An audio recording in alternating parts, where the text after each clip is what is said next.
الحمد للہ رب العالمین والصلاة والسلام علی سید المرسلین اما بعد فاعوذ باللہ من الشیطان الرجیم بسم اللہ الرحمن الرحیم۔ الحمد للہ ثم الحمد للہ کہ ہماری 10 احادیث مکمل ہو چکی ہیں اور بہت خوشی ہوئی کہ کچھ بہنوں نے ماشاءاللہ سے بہت محنت سے اور بہت لگن سے سبق یاد کیا اور ان کو سنایا اور انشاءاللہ عمل بھی کریں گی۔ تو اللہ رب العزت آپ کی ان کاوشوں کو، ان محنتوں کو قبول فرمائیں، اللہ رب العزت ہم سب کو باعمل بنائیں۔ تو آج ہم چلتے ہیں اگلی حدیث کی طرف۔ حدیث نمبر 11 ہے، اذا لم تستحیی فاصنع ما شئت، جب تم حیا نہ کرو تو جو چاہے کرو۔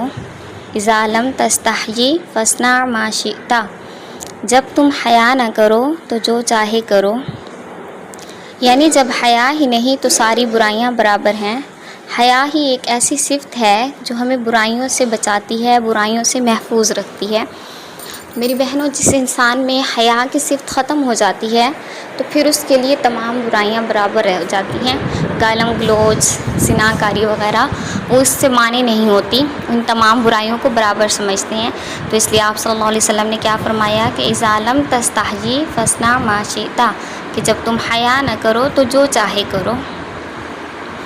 اگلی حدیث ہے حدیث نمبر 12، احب الاعمال الی اللہ ادومها وان قل، اللہ کے نزدیک سب عملوں میں وہ زیادہ محبوب ہے جو دائمی ہو اگرچہ تھوڑا ہو۔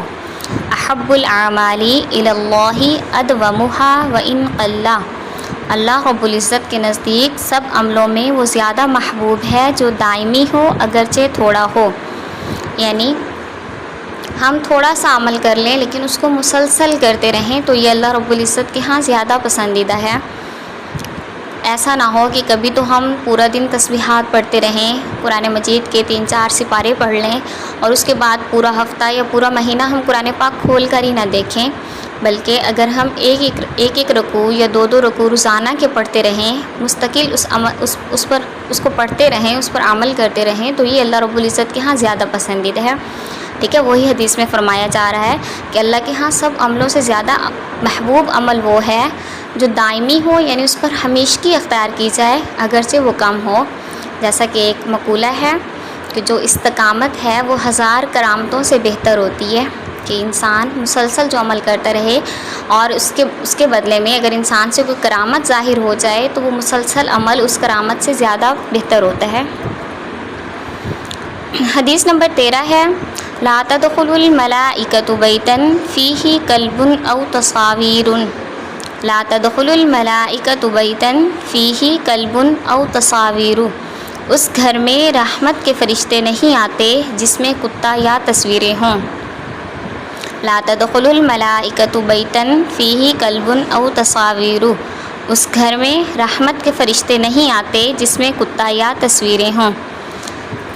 دیکھیں، جو انسان کتے رکھتے ہیں تب 3 قسم کے ہیں، ایک تو مال مویشی اور کھیتوں کی حفاظت کے لیے، اور ایک شکار کے لیے کتا رکھا جاتا ہے، اور ایک شوقیہ کتا پالا جاتا ہے۔ تو اس حدیث میں جو ممانعت آئی ہے وہ شوقیہ کتا پالنے کی ممانعت آئی ہے کہ جو شوقیہ کتا رکھتے ہیں تو اس گھر میں رحمت کے فرشتے داخل نہیں ہوتے۔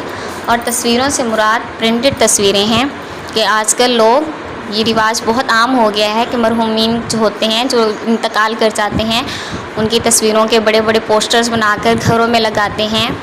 تو جس گھر میں ایسی کوئی تصویر لگی ہو، کسی جاندار کی ہو، اس گھر میں رحمت کے فرشتے داخل نہیں ہوتے۔ حدیث نمبر 14 ہے، انا من احبکم الی احسنکم اخلاقا، تم میں سے وہ شخص میرے نزدیک زیادہ محبوب ہے جو زیادہ خلیق ہے۔ انا من احبکم الی احسنکم اخلاقا، تم میں سے وہ شخص میرے نزدیک زیادہ محبوب ہے جو زیادہ اچھے اخلاق والا ہے۔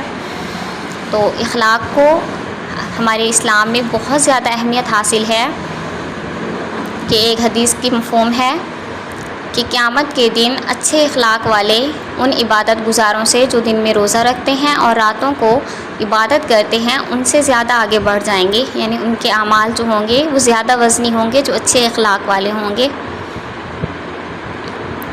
اگلی حدیث ہے حدیث نمبر 15، الدنیا سجن المؤمنی و جنت الکافری، کہ دنیا مسلمان کے لیے قید خانہ اور کافر کے لیے جنت ہے۔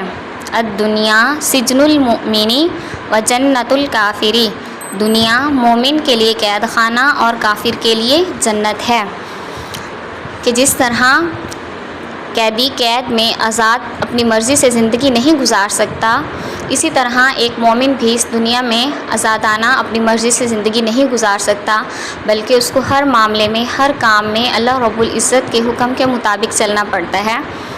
تو اللہ رب العزت کے مطابق چلیں گے تو پھر آخرت میں ہمارے لیے جنت تیار ہوگی۔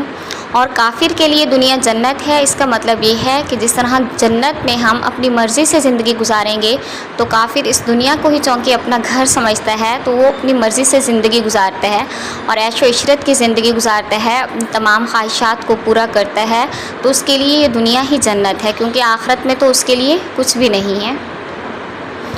صدق اللہ العظیم و صدق رسولہ النبی الکریم۔